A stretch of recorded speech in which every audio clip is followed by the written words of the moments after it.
सारे मीडिया बंधु का शुक्रिया।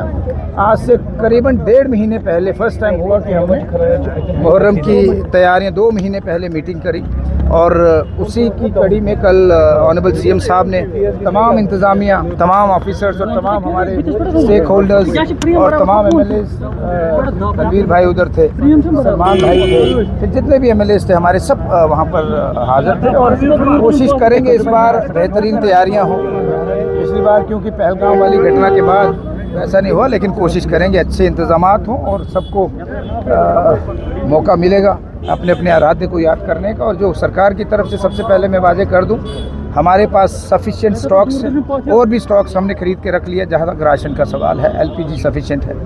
उसके बाद लोगों की डिमांड थी पानी की।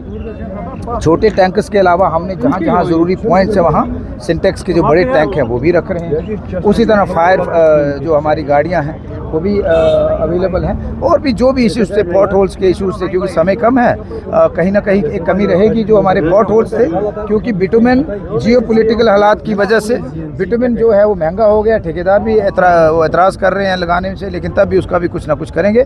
हम सब सारे मीडिया बंधु, हम सब आप मिल के उमर अब्दुल्ला साहब की क़यादत में एक बार बेहतरीन अगले 40, 45, 60 दिन हम बड़े अच्छे तरीके से इसको कंडक्ट करेंगे और मुझे लगता है इट विल बी वंडरफुल।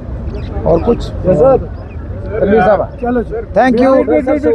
हाँ, कुछ दिन से सोशल मीडिया पर कुछ ऐसी वीडियो साझा की जा रही हैं जिससे मुस्लिम या समुदाय के बीच जो है या फिर सुन्नी समुदाय के बीच मतभेद पैदा करने की कोशिश की जा रही है, उसको कैसे देखो, मैं आपको एक बात बोलूँगा, सबसे अहम रोल मेरे मीडिया बंधुओं का। शरारती तत्व, लोगों को बांटने वाले तत्व, लोग ऐसे अनासर जो हैं वो चप्पे चप्पे पे खड़े हैं, जोड़ने वाले बहुत कम हैं। तो हमने उन चीज़ों को इग्नोर करके we are one, there is one supreme god, you better know, हमें बांटने का, हम सब एक नूर से उपजे हैं, हम वसुदेव कुटुंबकम वाले लोग हैं। हमें बंटना नहीं है। विदेशी ताकतें और अंदरूनी ताकतें भी कुछ ऐसी हैं जो हमें बांट रहे हैं। हमने इकट्ठा रहना है और हमें बांटेंगे, हमने जोड़ने का काम करना है। यही हमारी सरकार कर रही है। बहुत बहुत शुक्रिया। जय हिंद, जय भारत। यात्रा भी स्टार्ट हो रही थी, अच्छे इंतजाम होंगे। मैं खुद भी खीर भवानी का भी 18 को जा रहा हूँ। उसके बाद पहलगाम और सोनमर्ग एक बार हुआ है, दोबारा जाएंगे और बहुत अच्छे तरीके से कंडक्ट होगी। बस नज़र ना लगे, टूरिज़्म ऑल टाइम हाई है।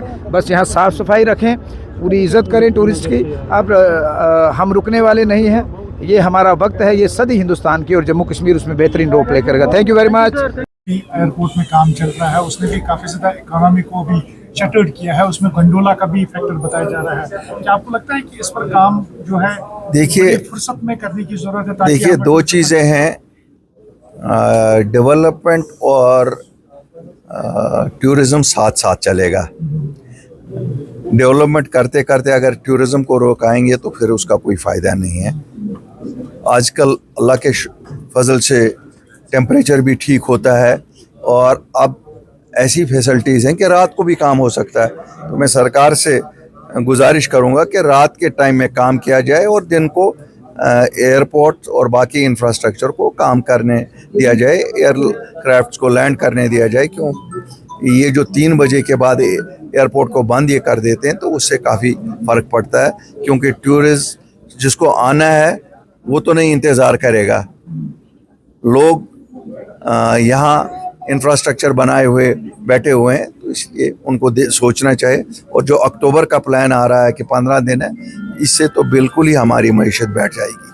साहब, जिस तरीके से प्रेस कॉन्फ्रेंस में आपने हाल ही कहा कि जो इतिहाद की शुरुआत है वो नेशनल कॉन्फ्रेंस को करनी है, उसके बाद फारूक साहब ने कहा कि हम किसी के पीछे कटोरा लेकर नहीं जाएंगे, किसी को नहीं बुलाएंगे, जिसको आना होगा वो खुद ही आएगा। मैंने कुछ दिन पहले भी ये कहा था कि नेशनल कॉन्फ्रेंस की तरफ से जो दिल्ली का मार्च है वो उन्होंने नेशनल कॉन्फ्रेंस के लेजिस्लेचर्स के लिए किया है।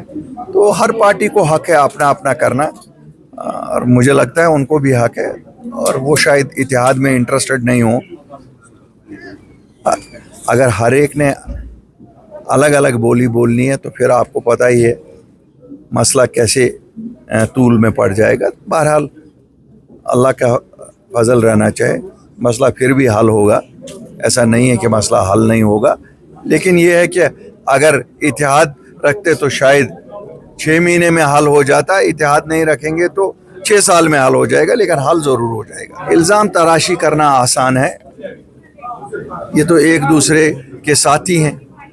एक ही इतिहाद में PhD में इन्होंने काम किया, तो उस वक़्त भी तो महबूबा मुफ्ती वही थी। ये तो इल्ज़ामों की बात है, ये तो पार्टी पॉलिटिक्स कर रहे हैं वो। बाकी इस हमाम में सभी हम नंगे हैं।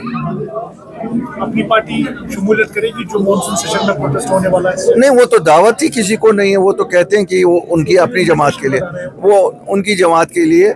जहाँ इतिहाद नज़र ही ना आए वहाँ जाने की क्या ज़रूरत है? मुझे नहीं लगता है वहाँ जाने की ज़रूरत है। बाकी इंशाल्लाह हम अपनी लेवल पे काम कर रहे थे, इससे पहले भी कर रहे थे। 2020 में जब निकले उस वक़्त से कर रहे थे। तब इन्होंने कहा, जब हमने स्टेटहुड मांगा तो इन दोनों जमातों ने कहा ये तो दिल्ली का एजेंडा है। आज मुझे पता नहीं इनका एजेंडा कैसे बना। जब हम कह रहे थे तब कह रहे थे दिल्ली का एजेंडा है।